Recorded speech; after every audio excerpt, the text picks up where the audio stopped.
사무엘하 7장 전체 내용으로 우리에게 주시는 말씀의 제목은 다윗 언약, 네가 아니라 내가. 자, 본문으로 들어가기 전에 성경을 구속사로 해석해야 된다는 거, 이 구속사의 의미 간략하게 여러분들에게 다시 한번 반복 학습합니다. 성경을 구속사로 해석하지 않으면 본문을 보면서 설교자가 자기 생각대로 그렇게 자의적으로 성경을 해석해요. 그러면 그 말씀을 듣는 이 교우들은 뭐 그런가 보다 하고 또 듣는데, 그렇게 믿음 생활하면 나중에 하나님 앞에서 정말 슬피 울며 이를 갈 수 있어요. 하나님 말씀을 어떻게 듣고 깨닫고 그 말씀을 따라 사느냐에 따라 우리의 영원한 운명이 결정되기 때문에 그래요. 자, 구속사라고 할 때 어떤 사람들은 검찰에서 어떤 사람을 구속시켰다더라.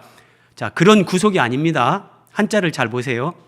구속사라고 할 때 구속은 이 구할 구자, 속죄할 속자. 그래서 죄를 대신 속하고 그 사람을 구한다, 이런 말인데, 그래서 대가를 지불하고 어떤 소유권을 회복하거나 자유와 구원을 얻는 거. 자, 노예 제도가 있을 때 노예가 팔렸는데 그 노예를 해방시키기 위해서 누군가 돈을 지불하고 그 노예를 사서 내가 노비 문서를 찢고 해방을 시켜줘요. 예를 들어서 이런 걸 구속이라고 하는 게 구속. 그래서 구속이라는 의미는 단순한 구원이 아니다. 자, 여러분, 물에 빠진 사람을 우리가 줄을 던져서 구원할 수도 있잖아요. 그거는 구원이라고 하는 거예요. 근데 왜 구속이라고 하냐? 구속의 의미는 내가 값을 지불했다는 의미가 여기에 강조가 되는 거예요. 그냥 물에 빠진 사람 끈 던져줘서 구원한 거, 그거는 내가 특별히 값을 지불한 게 없죠. 근데 성경에서 구속이라고 하는 것은 예수님이 자기의 목숨을 우리를 위해서 내어주시면서 그 죽음과 부활을 통해서 우리를 구원하시기 때문에 이거를 그리스도의 구속의 은혜, 이렇게 얘기를 하는 거예요. 자, 신구약 성경 66권에는 구속사라는 거대한 이 산맥에 우뚝 솟은 두 개의 봉우리가 있어요. 밑에 그림 보세요, 여러분. 이런 두 개의 봉우리가 있어요. 그게 뭐냐? 그 두 봉우리는 하나는 아브라함이고 하나는 다윗입니다. 이 정도로 중요해요, 성경에서 아브라함과 다윗이. 그러면 왜 아브라함과 다윗은 하나님께서 친히 메시아 언약, 그리스도를 내가 네 씨로 보내겠다, 이런 친히 메시아 언약을 하나님이 세워준 사람들, 이게 아브라함과 다윗이에요. 그래서 아브라함에게 하신 언약이 더 점진적으로 발전해서 다윗에게 다윗 언약으로 나타나는 거고, 이 아브라함 다윗에게 주신 언약이 신약성경 마태복음 1장 1절에서 이렇게 성취로 나타나요. 아브라함과 다윗의 자손 예수 그리스도의 계보라. 구약시대의 아브라함의 언약, 다윗의 언약, 이것이 핵심인데 그 언약의 성취자가 바로 예수 그리스도다. 신약성경이 시작되면서 마태복음 1장 1절에서 이렇게 선언을 하는 거예요. 자, 오늘 사무엘 7장은 이런 의미에서 메시아 언약, 다윗 언약인데 얼마나 중요한지 여러분이 아실 수 있을 거예요. 자, 하나만 더 보겠습니다. 구속사라고 할 때 여기 사는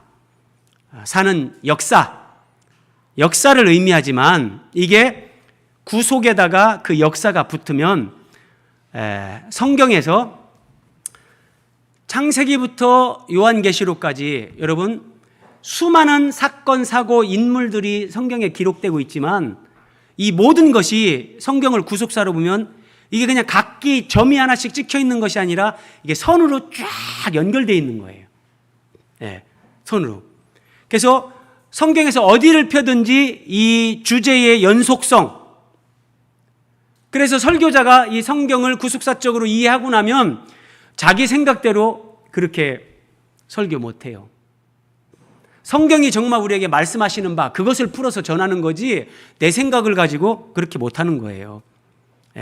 그래서 성경을 구속사로 보면 성경의 모든 이야기들이 다 통일돼요. 통일. 그리고 점진적으로 발전을 해요. 예를 들어서 창세기 3장에 아담과 하와에게 하나님이 가죽옷을 지어 입혀줘요. 가죽옷을 지어 입혀줬다. 그러면 가죽 있는 짐승이 인간의 부끄러움을 가리기 위해서 대신 죽은 걸 계시하는 거예요.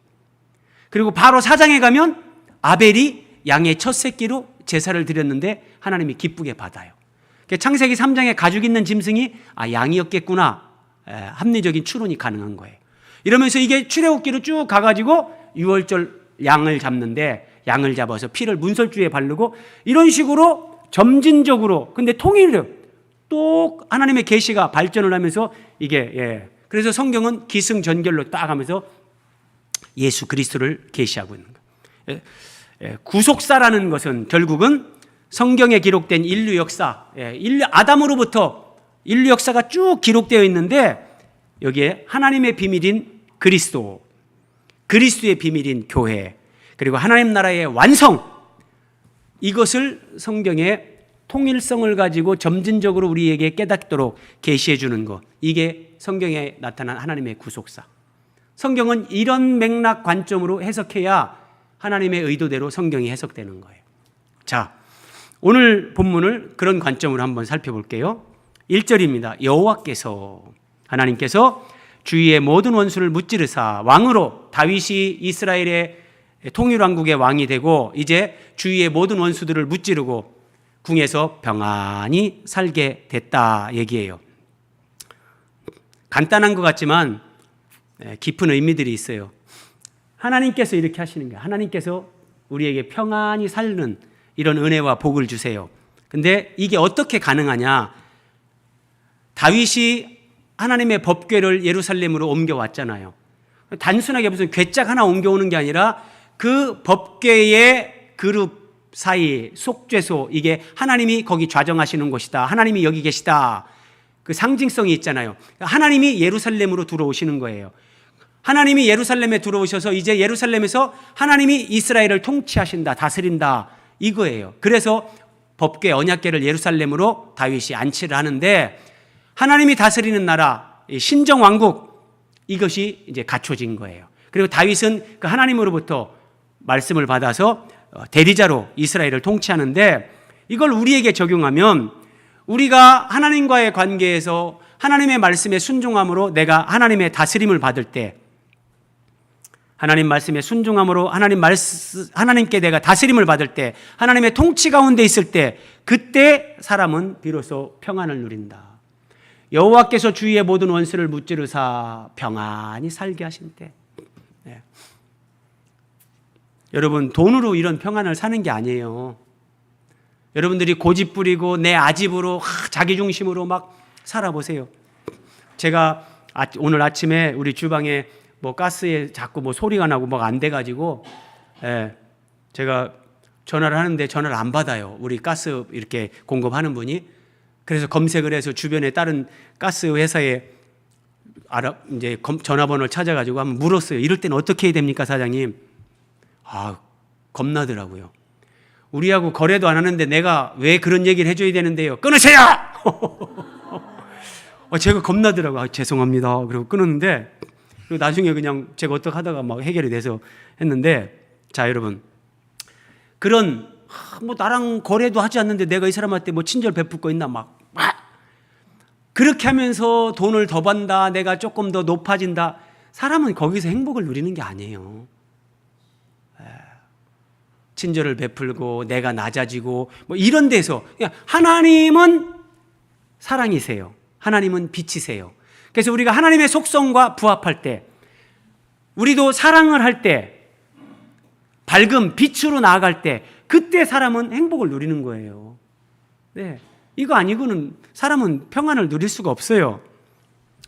자, 왕궁에 평안히 하나님이 살도록 은혜를 줬는데 왕이 다윗입니다. 하나님의 종 선지자 나단에게 이렇게 얘기하는 겁니다. 나는 백향목 궁에 사는데, 이 레바논의 백향목 최고 좋은 자재를 가지고 궁을 짓고 궁에 사는데, 하나님의 궤는, 하나님의 법궤, 언약궤는 천막 가운데 있도다. 천막 가운데 있도다. 무슨 말이에요? 그래서 다윗이 어쨌든 참 훌륭한 사람이에요. 하나님이 평안하게 살게 할 때 아무 근심 걱정 없는데, 우리 같으면은 아이고 뭐 참 좋네 이럴 수 있는데, 다윗은 오히려 한 가지 근심이 생기는 거예요. 나는 이렇게 평안하게 이렇게 좋은 데서 사는데 하나님의 임재를 상징하는 이 언약궤 법궤는 저 그냥 천막 안에 있네. 저 하나님의 법궤를 조금 더 좋은 집을 지어서 거기다 모시면 좋겠다, 이런 생각을 하는 거예요. 인간적으로 보면 기특하죠. 그래서 하나님의 종 나단이 다윗에게 이렇게 말합니다. 여호와께서 왕과 함께 계시니 마음에 있는 모든 것을 행하소서. 왕의 마음에 하나님을 위해서 정말 집, 성전을 짓고 싶으면 뭐 그렇게 하십시오. 하나님이 기뻐하시지 않겠습니까? 이렇게 나단 선지자가 얘기를 했어요. 그런데 이것은 나단 선지자 자기 생각이었어요. 아래 설명 한번 보세요. 네. 자기 생각이에요, 자기 생각. 자, 우리가 어떻게 하면 이런 실수를 범하지 않을까? 여러분 생각해 보세요. 다윗이 하나님을 위해서 성전을 짓고 싶다. 기본적으로 착한 마음, 좋은 마음이에요. 근데 문제는 이거예요. 동그라미 2번 보세요.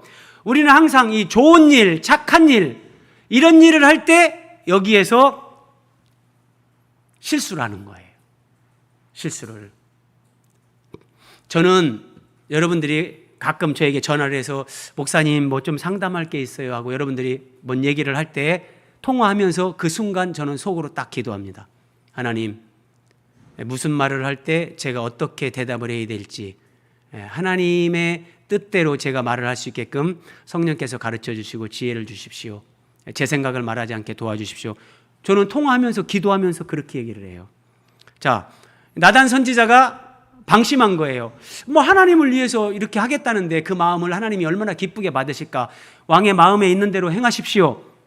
자, 그래서 이런 실수를 우리가 하지 않으려면 착한 일이다, 좋은 일이다, 요 앞에서 하나님의 경륜적 관점으로 생각해야 되는 거예요. 하나님은 다윗에게 성전 건축을 허락하지 않아요.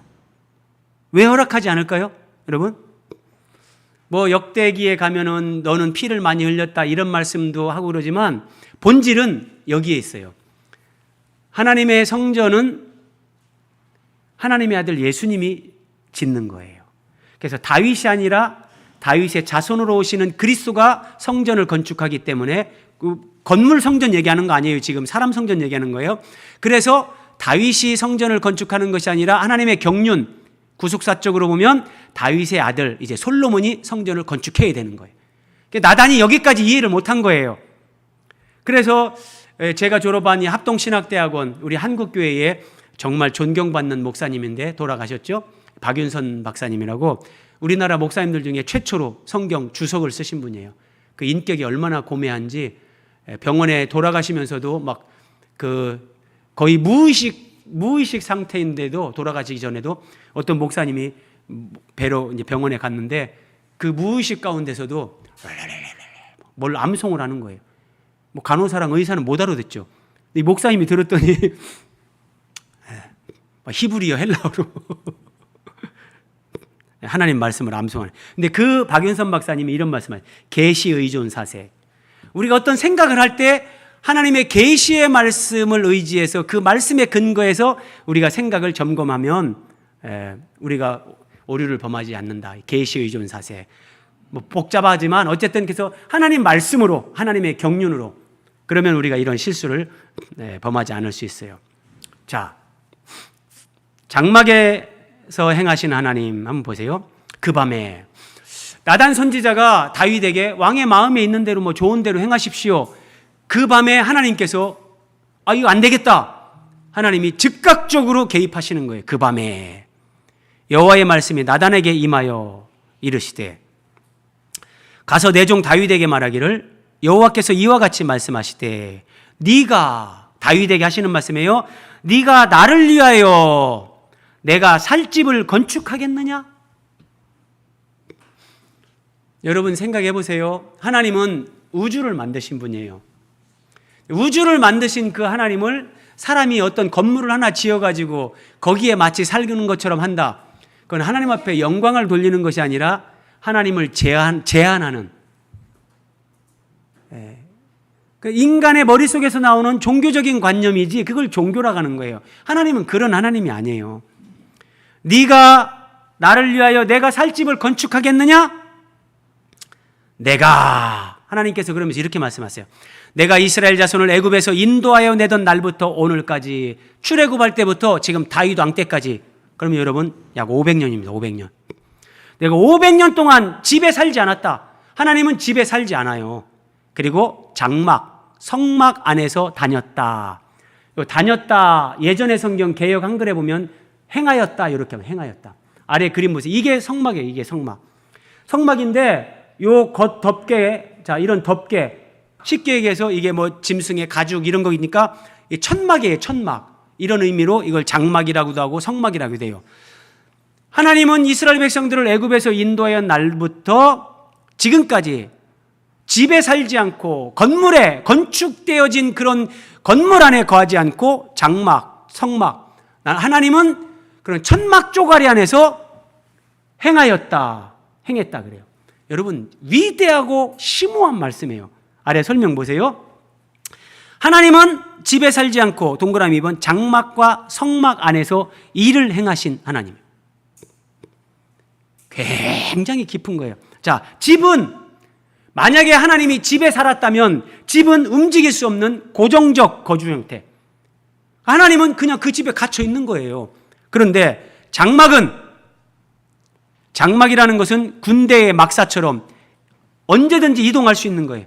여기 보세요. 이 군대 막사에 딱, 상급자가 딱 나오면서 여기서 어떤 모여가지고 작전 회의를 하고 어떻게 전투 준비를 하고, 이게 장막이에요. 이게 장막. 근데 하나님은 장막과 성막 안에서 행하였다. 여기에서 마치 사령관처럼 여기에서 이스라엘 백성들을 어떻게 거룩하게 변화시키고 이스라엘을 어떻게 하나님의 나라를 보여주는 나라로 세우고, 이런 일들을 하나님이 명하시고 그 일을 행하셨다는 거예요. 예레미야 33장 2절입니다. 하나님은 이렇게 말씀하세요. 일을 행하시는 여호와. 하나님은 일을 행하세요. 자, 장막과 성막 안에서 하나님은 행하셨다 그랬잖아요. 하나님은 일을 행하시는 분, 그리고 그 일을 만들어서 성취하시는 하나님. 자, 그 하나님인데 제가 말씀드렸어요. 성경은 점이 아니라 선이라고 했어요. 선. 창세기에서부터 시작된 성경이 쭉 요한계시록까지 연결돼서 완성이 되는 거예요. 자, 아담과 하와가 선악과를 따먹고 마귀의 종이 됐어요. 그때 하나님께서 원복음을 주십니다. 창세기 3장 15절에서 내가 여자의 후손을 보내서 뱀의 머리를 깨뜨리고 너희들을 구원하겠다. 내가 하겠다. 하나님이 내가 하리라. 이게 원복음이에요. 그리고 성경 마지막에 가서 이루었도다. 내가 하리라 하시고 하나님은 그걸 완성하세요. 성경은 이런 논리성, 통일성, 점진성이 있다니까요. 근데 너무나 많은 사람들이 성경을 보는데 이걸 몰라요. 목사님이 어떤 한 본문 읽어놓고 자기 하고 싶은 얘기해도 그게 다 하나님 말씀이라고 다 생각해요. 분별할 수 있어야 된다는 거예요. 하나님이 행하시는 일이 뭔가, 하나님이 우리 인생과 역사 속에서, 그러면 하나님이 예수님 재림하실 때까지 이루어 가시는 일이 뭔가? 첫 번째는 우리로 하여금 예수님을 믿게 해요. 예수님을 믿고 거듭나는 구원이 시작되는 걸 경험하게 해요. 그 다음에 생명수 샘물을 목마른 자에게 값없이 마시게 해요. 생명수 샘물. 생명이에요, 생명. 생명은 보이지 않잖아요. 그런데 하나님이 생명이신데 그 하나님의 생명이 우리 심령으로 이게 흘러오는 거예요. 예수님을 모시면 생명이신 예수님이 내 안에 거하면서 이게 샘이 솟듯이 생명의 샘이, 그리고 막 강이 흐르듯이 하나님의 생명수가, 이게 요한계시록에 나오는 생명수 강이에요. 이거를 값없이 먹게 하는 거예요. 근데 누구에게요? 목마른 자에게요. 하나님 앞에서 목마름이 없는 사람은 이걸 마시지 못해요. 목마른 사람에게만 이 생명수가 주어지는 거예요. 하나님 앞에서 나는 내 힘으로 살 수 있다. 그럼 목마른 사람이 아니에요. 하나님이 도와주지 않으면 저는 살 수 없습니다. 하나님의 은혜가 아니면 저는 살 수 없습니다. 이게 목마른 상태예요.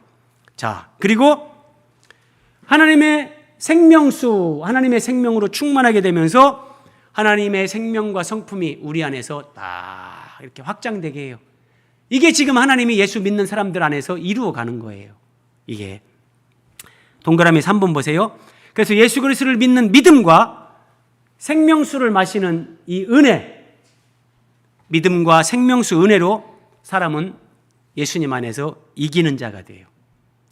여러분, 인류의 시조 아담이 졌잖아요, 마귀에게. 근데 요한계시록 끝에서는 이기는 자는, 7교회 공통적으로 이기는 자는 이겨야 되는 거예요. 예수님 안에서. 뭘 이기는가? 객관적으로 죄를 이겨야죠. 우리가 죄를 지면서 예수 믿는다면 이거는 뭐 더 이상 진전이 없는 거죠. 죄를 이기고 그 다음에 욕심이에요. 욕심. 욕심을 이기는 거예요. 욕심을. 저는 지난주에 이런 경험을 했어요. 생각보다 이게 막 배가 좀 많이 나왔어요. 도저히 안 되겠다. 그래서 저녁을 안 먹었어요. 배가 쏙 들어가는 거예요. 배가 쏙 들어갔는데 그 먹는 즐거움을 제가 포기하고 배가 들어가는 기쁨이 더 큰 거예요.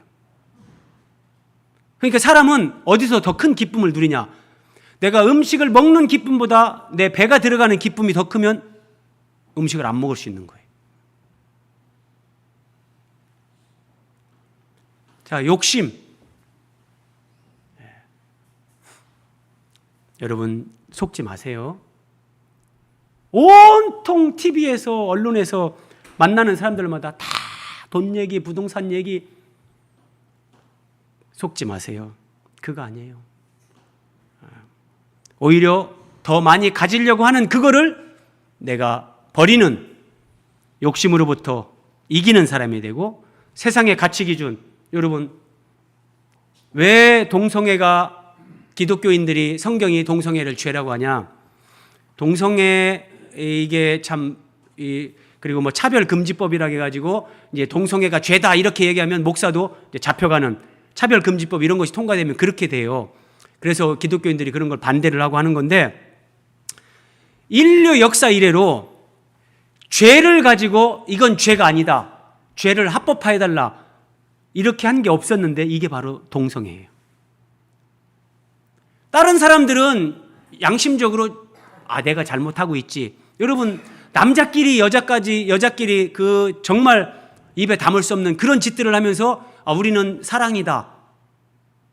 그렇게 얘기하면서 우리끼리 결혼하고 우리끼리 막 어떻게 살든 말든 다른 사람들이 이걸 죄라고 하면 안 된다. 합법화해주고 죄라고 하는 사람들은 처벌해라. 이게 차별금지법 안에 숨겨져 있는 동성애에 관한 내용들이에요. 그러니까 죄를 죄라고 하지도 못하게 하면서 그걸 합법화하고 오히려 죄라고 하는 사람들을 처벌하려고 하는, 이게 인류 역사 가운데 이런 건 없었어요. 이게 사악하다는 거예요. 그래서 그런데 세상은 뭐 동성애, 뭐 표를 얻으려면 저 사람들은 그런가 보지. 물론 우리가 기본적으로 이해는 해야 돼요. 죄 가운데 마귀에게 속고 있고 그런 부패한 본성의 지배를 받으면서 그런 영향 가운데 있는데, 어쨌든 이런 세상의 논리, 그리고 내 자아요. 마지막엔 여러분 나예요. 나. 여러분을 정말 힘들게 하는 건 여러분 자신이지 다른 사람이 아니에요. 나를 이겨야 돼. 나를. 근데 나 자신을 내가 들어올릴 수 없는 것처럼 인간은 자기가 자기를 못 이겨요. 그런데 예수님이 내 안에 오셨단 말이에요. 예수 믿는 사람들에게 그 예수님이 내 안에서 이 일을 하시는 거예요. 이 일을 행하시는 여호와. 하나님은 하나님의 아들 예수 그리스도를 통해서 우리 안에서 이 일을 하시는 거예요. 근데 기독교가 이런 세계를 모르고 그냥 막 예배당 짓고 사람 모으고 이게 부흥이라고 하고 그 수준에 머무르니까 오늘날 우리 사회에서 한국교회가 욕을 먹는 거예요. 자, 여러분, 이 말씀을 잘 연결해 보세요. 하나님은 내가 출애굽 때부터 오늘까지 내가 집에 살지 않고 내가 장막과 성막 안에서 행하셨다. 하나님 이렇게 말씀하셨잖아요. 그러면 보세요. 이것이, 그래서 성경은 이렇게 구속사로 봐야 되는 거예요. 이 말씀이 오늘 우리에게 어떻게 연결되냐? 너희가 하나님의 성전인 것을 알지 못하느냐? 예수님을 믿는 우리가 사람이 성전이에요. 하나님은 사람 안에 거하시지 건물 안에 거하시는 분이 아니에요. 그러면 어떻게 되는 거예요? 고린도후서에서는 우리의 장막집이 무너지면 이 육신을 장막집이라고 하는 거예요. 하나님은 어디에 거하셨다고요? 장막과 성막 안에서. 하나님은 내 육신 안에, 우리 마음 안에 거하시면서 우리를 성전 삼으세요. 그러면은 이게 어떤 의미냐? 심오한 거예요.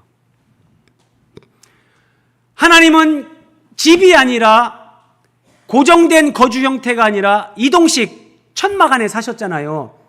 사람 성전이 이동식이에요. 이 건물은 그냥 고정이잖아요.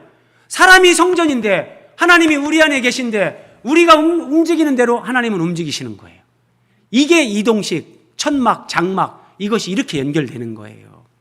그러니까 하나님은 그 장막 안에서 일을 행하셨다 그랬잖아요. 지금도 하나님은 우리 안에서, 성전 삼은 우리 안에서 이 일을 하시는 거예요. 이런 걸 알면 이 예배당 건물을 성전이다, 교회다, 그런 말 못해요. 그래서 예배당 막 지면서 성전 건축이다 막 이렇게 얘기하는 거는 정말 하나님을 슬프게 하는 거예요. 진짜 성전 건축은 우리가 예수님의 성품과 삶을 닮아가는 사람으로 변화되는 거. 이게 진짜 성전 건축이에요. 여러분, 이런 거 위해서 여러분들이 수고해야 된다니까요. 그냥 예배당 진다고 성전 건축한다고 하면서 전부 다 작정원금 알아가고 돈 내라가면 한국교회 교인들은 착해가지고 또 마지못해 다 냈어요.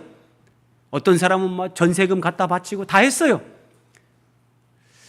그게 다윗이 하나님의 집을 지려고 할 때 나단이 마음에 좋은 대로 하세요. 근데 하나님이 그 밤에 바로 나타나셔서 아니야! 이렇게 하시는 것처럼 그걸로 영광 받으시는 게 아니고 진짜 성전인 우리가 하나님의 생명 예수 그리스도의 성품으로 그렇게 변화되어지는 거, 이것이 진짜 성전 건축이란 말이에요. 이게 믿음 생활이고 이게 정말 교회가 세워지는 거고 이게 부흥이란 말이에요. 이게요. 근데 하나님은 장막에 거하세요. 근데 우상들은 보세요. 우상들은 사람들이 은과 금으로 만들어요. 때로는 돌이나 나무로 깎아 만들어요. 사람의 손으로 만든 것이라 입이 있어도 말하지 못하고 눈이 있어도 보지 못한다. 그리고 보세요. 발이 있어도 걷지 못한다. 절묘한 말씀이에요. 우상들은 발이 있어도 걷지 못해요. 우리 하나님은 장막 안에 거하시면서 행하시는 하나님이잖아요. 하나님은 움직이시는 하나님, 일하시는 하나님. 우상은 큰 신전 지어놓고 그 안에다 사람이 딱 세워놓으면 옮길 때까지 꼼짝없어요. 이게 우상이에요. 이게 우상은 발이 있어도 걷지 못하는데 하나님은 보이지 않는 하나님인데 살아계신 하나님. 그래서 하나님은 사람이 만든 집, 건물, 거기에 그 자체는 하나님을 가둬버리는 거고 하나님을 제한하는 거란 말이에요.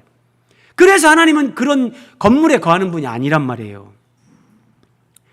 건물 안에 세워져 있는 것은 그래서 신이 아니라 다 사람이 만든 우상이에요. 속지 마세요, 여러분. 하나님은 사람이 손으로 지은 건물 안에 거하지 않는다. 자, 다윗은 하나님을 사랑하는 마음으로 선한 뜻으로 하나님을 위해서 이런 성전을 건축하려고 했는데 이런 신학적인 내용까지 하나님의 깊은 뜻까지 알지 못했어요.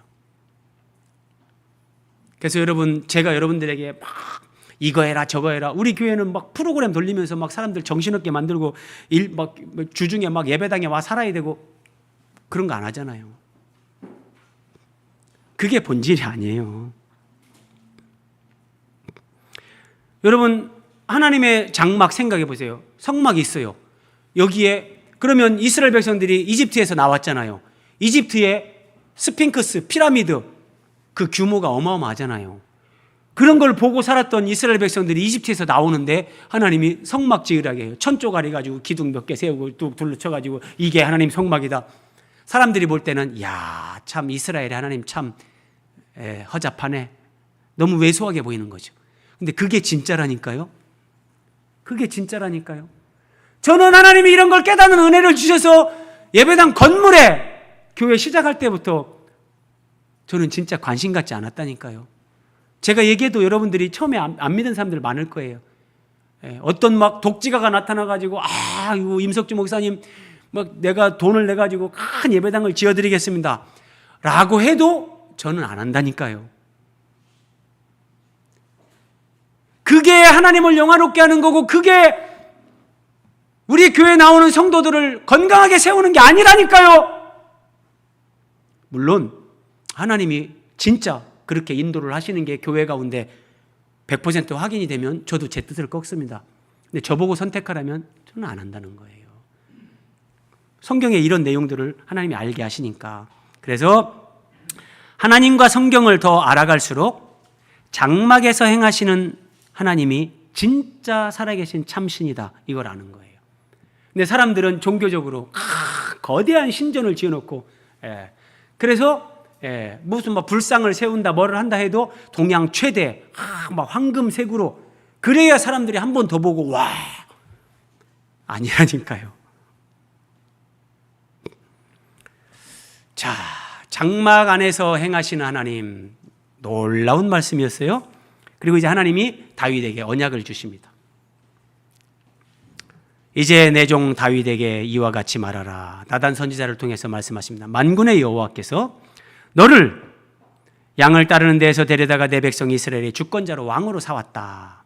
왕으로 세웠는데, 근데 네가 나를 위해서 집을 짓겠다고, 성전을 건축하겠다고 그런 기특한 마음을 갖는데, 그래 다윗, 그건 네가 하는 일이 아니야. 나는 그런 데 거하는 하나님이 아니다. 그러면서 하나님이 이렇게 말씀하시는 거예요. 내가 너와 함께 있어 내 모든 원수를 내 앞에서 멸하였은즉 땅에서 위대한 자들의 이름같이 네 이름을 위대하게 만들어 주리라. 내가 네 이름을 위대하게 만들어 주리라.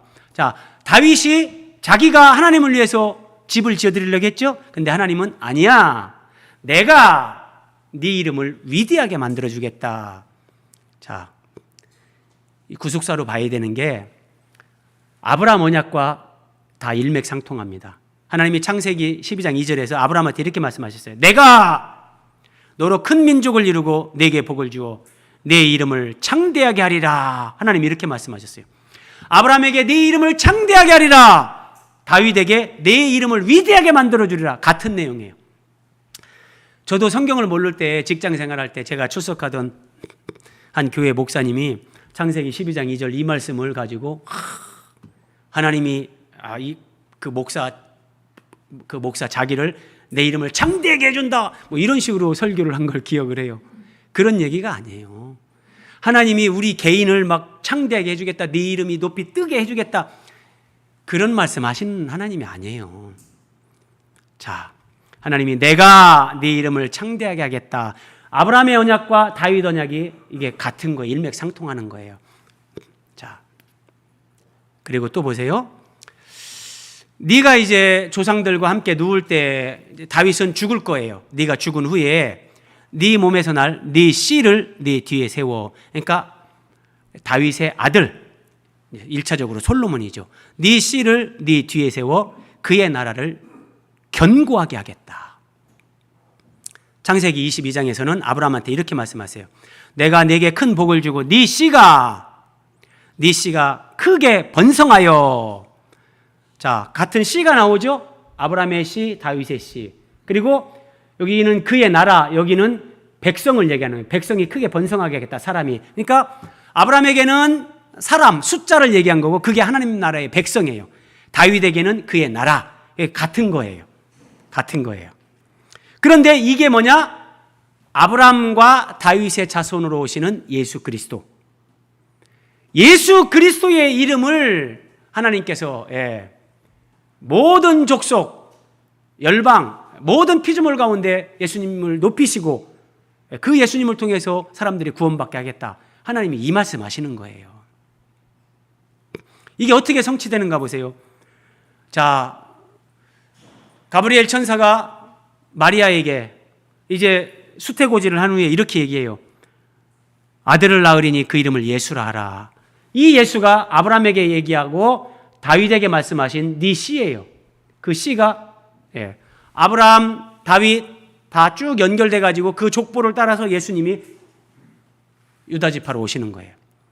그리고 주 하나님께서 그 조상 다윗의 왕위를 그에게 주시리니, 자, 그의 나라를 견고하게 하겠다 이렇게 했는데 그 나라가 무궁하리라. 여러분, 솔로몬의 나라가 견고해지고 영원 무궁했습니까? 아니에요. 휘청휘청했죠. 솔로몬도 성전 건축한 후에 나중에 노년에 하나님을 떠나기도 하고. 그래서 이게 솔로몬이나 개인을 얘기하는 게 아니에요.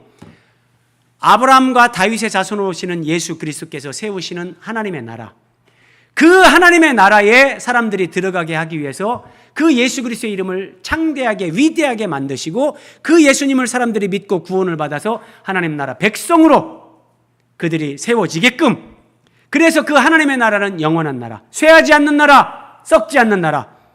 여러분, 세상 나라에서 아무리 잘 먹고 잘 살아도 그것은 잠시 잠깐, 하나님 나라로 연결되는 이것은 영원 무궁한 거예요.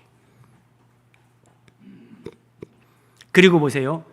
다윗의 몸에서 날 씨, 다윗의 자식, 그는 내 이름을 위하여 집을 건축할 것이다. 이렇게 얘기하는 거예요.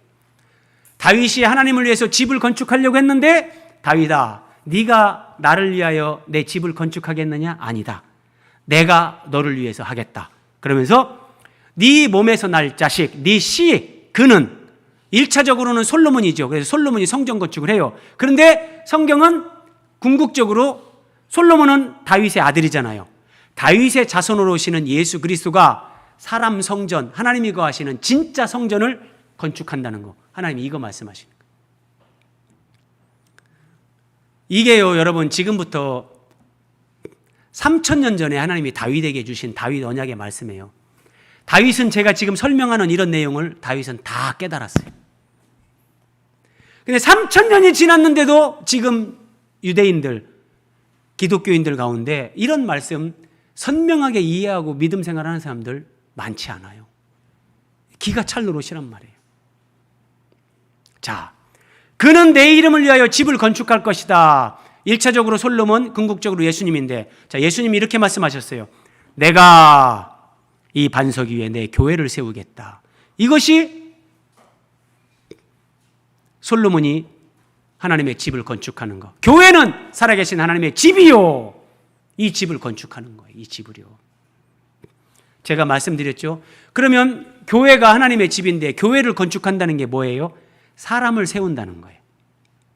교회를 세운다는 건 사람을 세운다는 거예요. 벽돌을 세우는 게 아니라 사람을 세우는 거예요. 그럼 사람을 세운다는 건 뭘까요? 하나님 모르고 세속적인 가치 기준을 가지고 세상을 따라 살고 욕망을 따라 살고 자기 뜻대로 살던 그 옛사람을 무너뜨리는 거예요.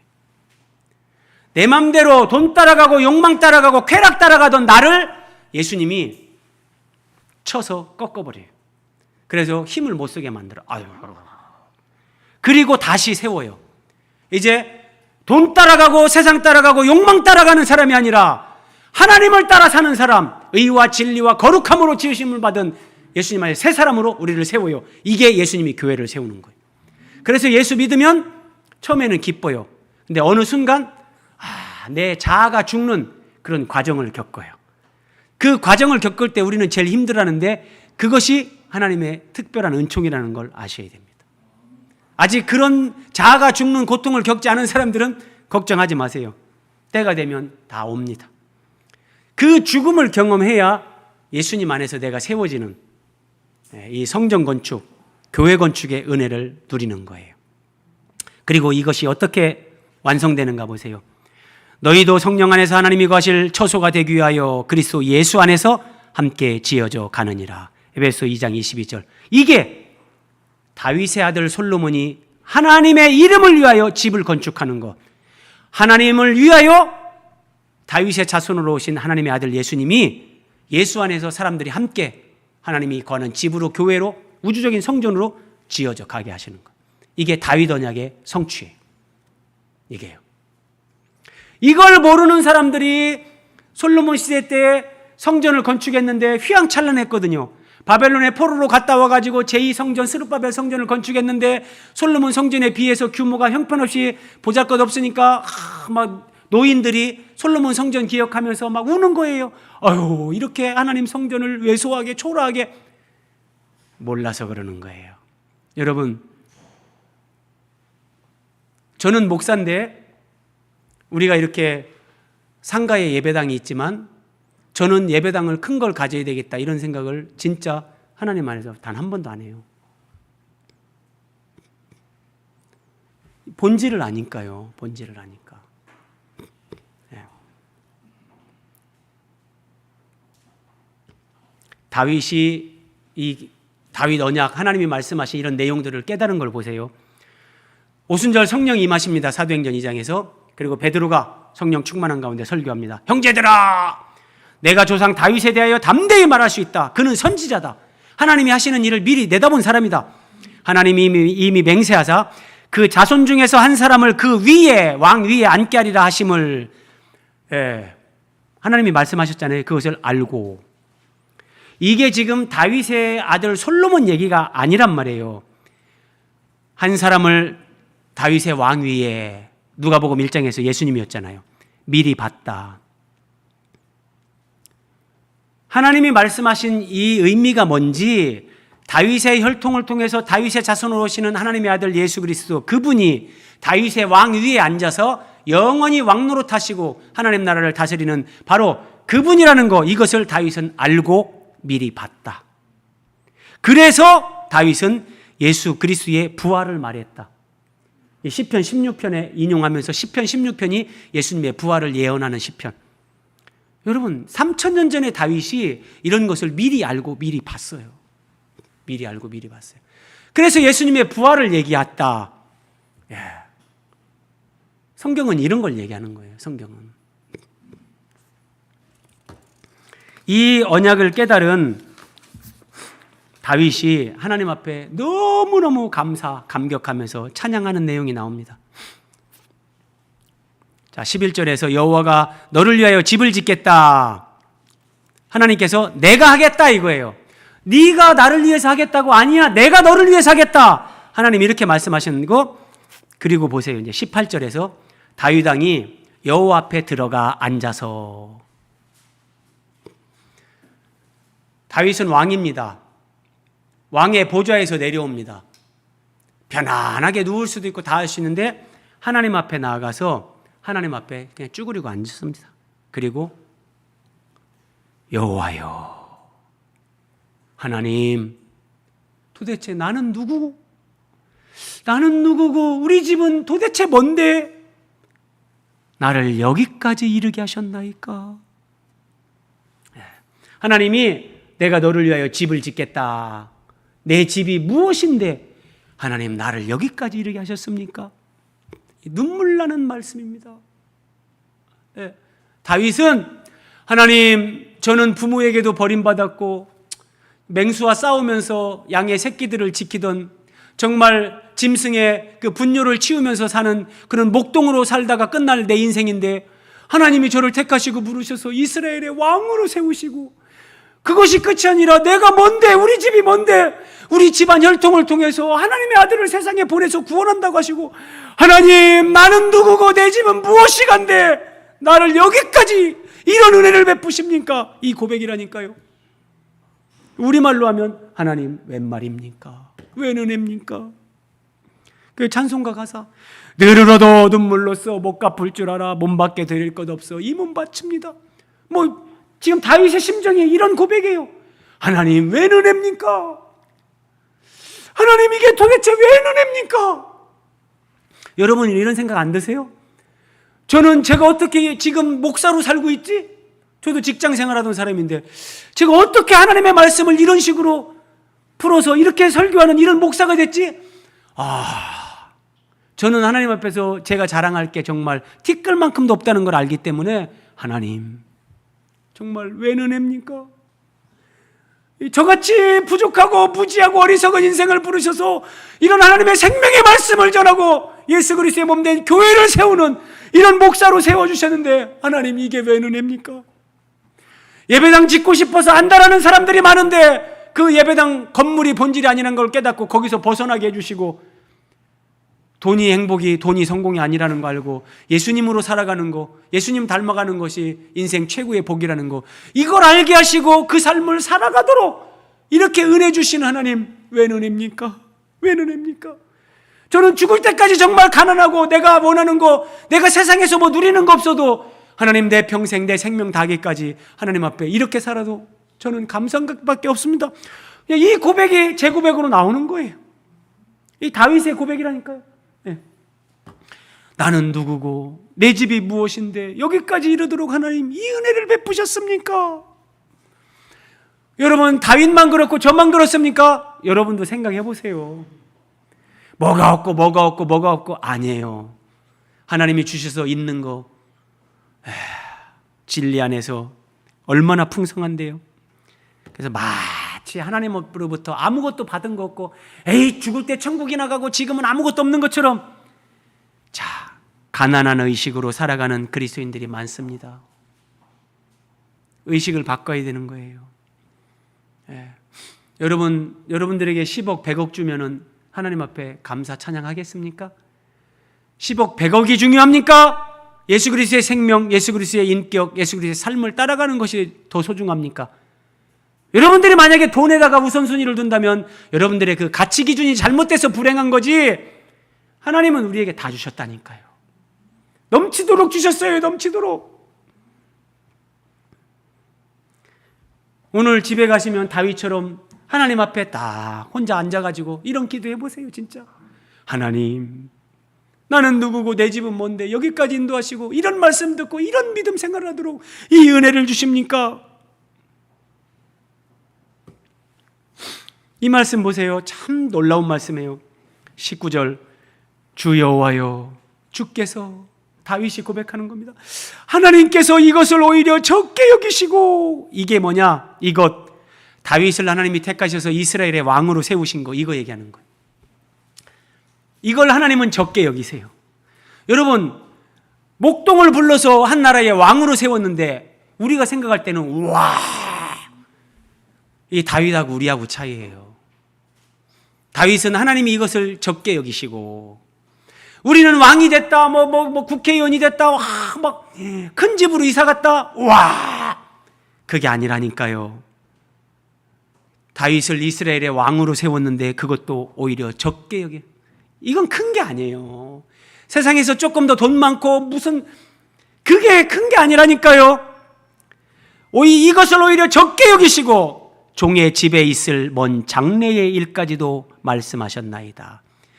다윗의 집안, 다윗의 혈통을 통해서 하나님의 아들 예수 그리스도가 오시고 그 예수 그리스도를 통해서 하나님이 이루시는 구원, 교회, 하나님의 나라, 이거 먼 장래의 일까지도 하나님이 말씀하셨다. 이것이 큰 일이에요. 이것이 큰 일. 다윗이 이스라엘의 왕이 된 것이 큰 일이 아니라 이게 진짜 큰 일이란 말이에요. 이게요. 그러면 여러분, 우리는 이미 이 하나님의 충족된 계시의 말씀 성경으로 이런 다윗 언약, 아브라함의 언약, 이런 실체를 다 깨닫고 이 말씀으로 은혜를 누리면서 살잖아요. 그래서 마지막 날 하나님 나라가 어떻게 완성되는지, 거룩한 성세 예루살렘, 예수 그리스도의 신부, 여기까지 우리가 다 알잖아요. 그러니까 먼 장래의 일까지도 말씀하셨나이다. 우리도 다윗에게 주신 이런 계시, 은혜, 우리도 똑같이 지금 누리고 있는 거예요. 주 여호와여, 이것이 사람의 법이니이다. 이런 뜻입니다. 사람의 법이다. 사람이 이제 마땅히 이렇게 살아야 될 도리다, 이런 말이에요. 법은 지키면서 살아야 되잖아요. 나를 이스라엘의 왕으로 세워준 거, 나를 불러서 왕 같은 제사장으로 예수를 믿게 한 거, 그 다음에 하나님이 먼 장래의 일까지도 하나님 나라가 어떻게 완성되는지, 예수님이 재림하면서 어떻게 완성되는지, 거룩한 성 새 예루살렘, 여기까지 우리에게 하나님이 다 알게 하셨어요. 그러면 그것을, 그 말씀에 하나님의 그 경륜, 하나님의 구속의 원리, 그리스도를 따라서 하나님의 사람들로 세워지는 그 삶을 살아가는 거, 이것이 사람의 법이다. 이것이 사람이 마땅히 그렇게 살아가야 될 도리다. 이렇게 얘기하는 거예요. 믿음으로 살아야 된다는 거예요. 욕망을 따라 사는 것이 아니라, 보이는 걸 따라가는 것이 아니라, 돈 따라가는 것이 아니라, 쾌락을 따라 사는 것이 아니라, 하나님의 경륜의 비밀, 내가 예수 그리스도의 몸인 교회로, 그리스도의 순결한 신부로 세워져서 그리스도와 함께 연합되어지고 함께 그 영광에 참여하는 하나님 나라를 바라보면서 그 삶을 초지일관 살아가는 것, 이것이 사람의 법입니다. 하나님, 다윗이 이 고백을 하는 거예요. 근데 사람들이 다윗하고 이 다윗의 고백과 반대예요. 세상에서 조금 잘 나가는 거, 이것을 크게 여기고 하나님이 먼 장래일까지 알게 하는데 관심도 없고 이것이 사람의 법이니이다. 말씀 따라 사는 거 아이고 그거는 조금 막 힘든 것 같고 이렇게 생각하면서 예수 믿는다고 하니 어찌 하나님 앞에서 그 충만과 행복을 누릴 수 있겠냔 말이에요. 자, 말씀을 마무리합니다. 신앙생활의 중요한 원리 하나 살펴봅니다. 주의 말씀으로 말미암아 주의 뜻대로 이 모든 큰 일을 행하사 주의 종에게 알게 하셨나이다. 여러분, 신앙생활에서 첫 번째 중요한 것은 하나님 말씀으로 하나님의 뜻을 깨닫는 거예요. 교회 나와가지고 무슨 목사님의 얘기를 듣고 목사님의 종이 되는 게 아니잖아요. 우리가 이단 사이비가 아닌데 하나님 말씀으로 하나님의 뜻이 뭔가를 깨닫고 그걸 알고, 이게 첫 번째고요. 자, 두 번째, 이제 인생이 이런 거구나. 이래서 인생에 고난이 있고 그런데 그 고난도 은혜고 영광이구나. 힘들어도 믿음으로 살아야 되겠구나. 다윗이 다 깨달았어요. 그래서 주의 종이 이 기도로 주께 간구할 마음이 생겼나이다. 이게 이제 기도예요, 여러분. 제가 그래서 여러분들에게 막 기도하라 그렇게 말씀 안 드리는데, 기도는 하나님 말씀으로 하나님의 뜻을 깨닫고 내가 알게 된 거, 그 하나님의 뜻이 이루어지도록, 내가 그 하나님의 뜻대로 살 수 있도록 하나님 도와주십시오. 이걸로 기도하는 거지, 마치 내가 하나님 앞에 무슨 청구서를 써놓고 이거 언제까지 얼마 주시고 뭐 주시고 하나님 앞에 내놓으라는 식으로, 그런 게 기도가 아니에요. 제가 오늘 아침에도 오다가 그냥 라디오에서 극동방송 어떤 목사님 설교를 들었는데, 하나님 앞에 보채야 하나님이 뭘 주신다, 부흥을 준다 그러는데 그런 하나님 아니에요. 그런 하나님이 아니에요. 하나님의 뜻이, 깨달은 말씀, 그 뜻이 하나님 이루어지게 하옵소서. 내가 그 뜻대로 살기 위해서 살지 못해서 기도하는 거예요, 여러분. 내가 원하는 걸 달라고 기도하는 게 아니라. 마지막 말씀, 이제 청하건대 종의 집에 복을 주사 주 앞에 영원히 있게 하옵소서. 복이 뭐냔 말이에요. 복이 하나님 말씀으로 하나님의 뜻을 깨닫고 하나님의 뜻을 이루는 삶을 살아가는 거, 그래서 그 주님과 더불어 영원히 함께 살게 되는 거, 이게 복이란 말이에요. 영혼을 준비하는 이 삶, 예수님을 닮아가는 사람으로 내가 변화되어지는 삶, 그 삶 자체에 고난이 있고 자기 절제가 필요하지만 그게 복이란 말이에요. 그게 복. 그래서 이 복을 주사 주의 종의 집이 영원히 복을 받게 하옵소서. 이런 말씀 갖다 복 달라고 하면서 그걸 물질로 연결하고 그런 게 아니란 말이에요. 다윗 언약을 통해서 우리는 이제 예수 그리스도 안에서 새 언약 백성이잖아요. 예수님 안에서 이런 언약의 내용들을 다 성취가 됐고 말씀으로 그 은혜를 누리면서 우리는 이 삶을 살아가면서 다윗처럼 나는 누구이오며 내 집이 무엇이간데 나를 여기까지 이르게 하셨나이까. 여러분, 우리가 죽는 날까지 이 감사와 감격으로 하나님 앞에 그렇게 살아가야 되는 겁니다. 우리 기도하겠습니다.